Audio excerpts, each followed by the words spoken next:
Alors, Béat Hashem, le Chok l'Israël ce matin, mercredi, Parashat Vayechi, le Nishmat, Shmuel Sabach, Bar Alia, et le Mazal Tov pour le petit bébé qui se vient, Raphaël, Dahadi, qui vient de se circoncire. Tanu Rabbanan, Aoskim Ba Mikra, Mida Ve'ena Mida. Alors, on va expliquer. Quand Moshe Rabbeinu était sur le Sinaï, il a reçu la Torah. Mais il a reçu toute la Torah. Qu'est-ce que c'est toute la Torah? Dans la Torah, il y avait la Torah écrite et la Torah orale. Dans la Torah écrite, on a 24 livres. On a le Pentateuch qui contient 5 livres, Bereshit, Shemot, Vaikra, Bamidbar, Devarim. Ensuite, on a le Nevi'im, tous les prophètes, et on a le Ketubim. En total, ça fait 24 livres de Torah écrite. Ensuite, on a la Torah orale. Dans la Torah orale, nous avons la Mishnah et la Gemara. À l'époque de Moshe Rabbeinu, à l'époque de Tanaïm, dans la Gemara, il y avait 700 livres de Gemara. Aujourd'hui, de 700, il nous reste que 63 livres. Pourquoi? Ça a été condensé. Et je vais vous expliquer pourquoi. Parce que la Torah écrite est obligée d'être écrite pour la lire. Tu ne peux pas lire un verset s'il n'est pas écrit écrit devant toi. Pour lire le verset, il y a un assouplissement halachique pour les versets qui sont connus on lit chaque jour. Par exemple, on lit 3 fois par jour. Il y a des versets comme ça. Donc, il est permis de leur dire par cœur. Mais normalement, quand tu lis un verset de la Torah écrite, il faut le lire de l'écrit, de la chose qui est écrite. Et la Torah orale est obligée d'être étudiée oralement. Mishnah, obligée de l'étudier orale. Gemara, orale. Seulement, à l'époque de Rabbi, les gens commençaient à oublier. Alors, Rabbi n'avait pas le choix que de condenser la Mishnah. Comme je vous ai dit, des 700 livres de Talmud, il est arrivé à faire Shisha Sidre Mishnah. Et 63 livres de Talmud écrits par Ravina et Rav Ashi.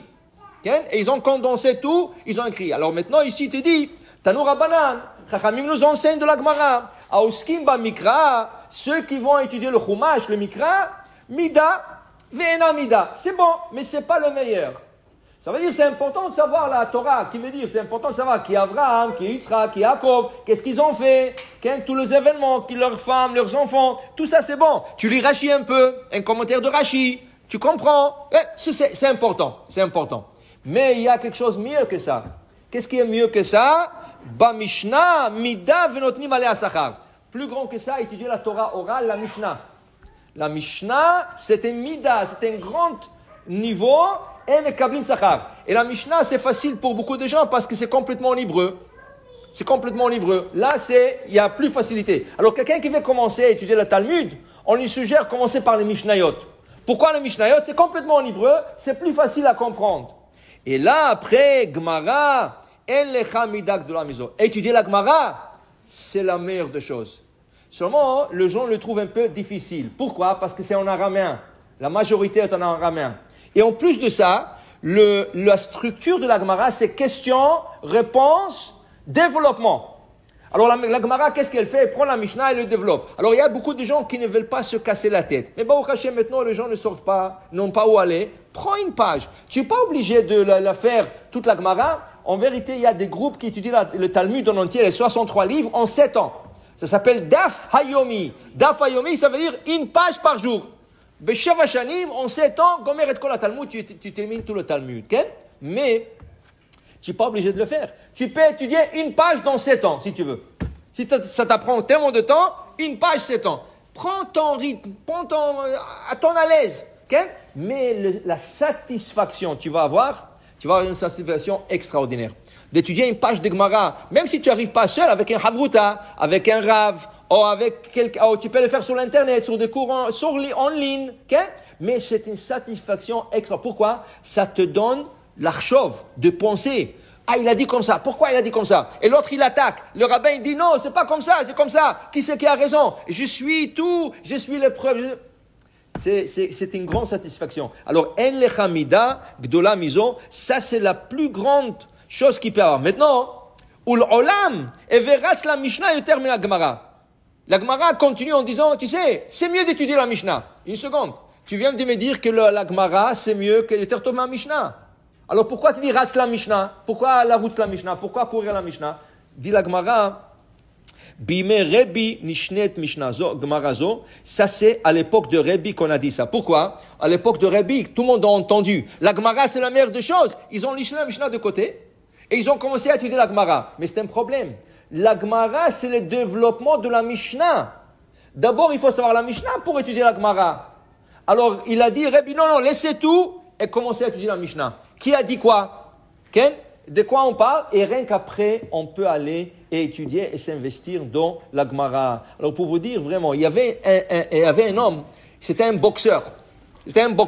Son fils, il a fait tchouva.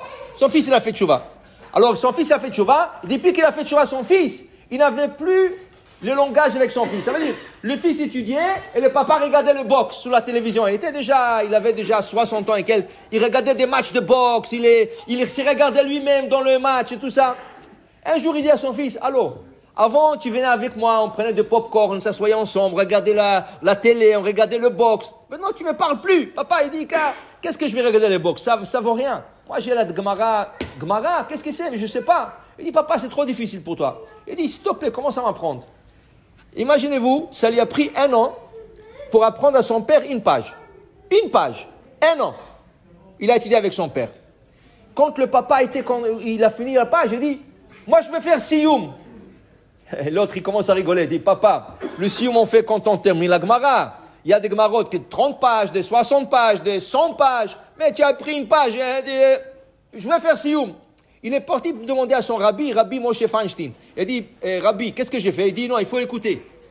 S'il a le plaisir de faire Sioum sur une page, fais-lui une Sioum.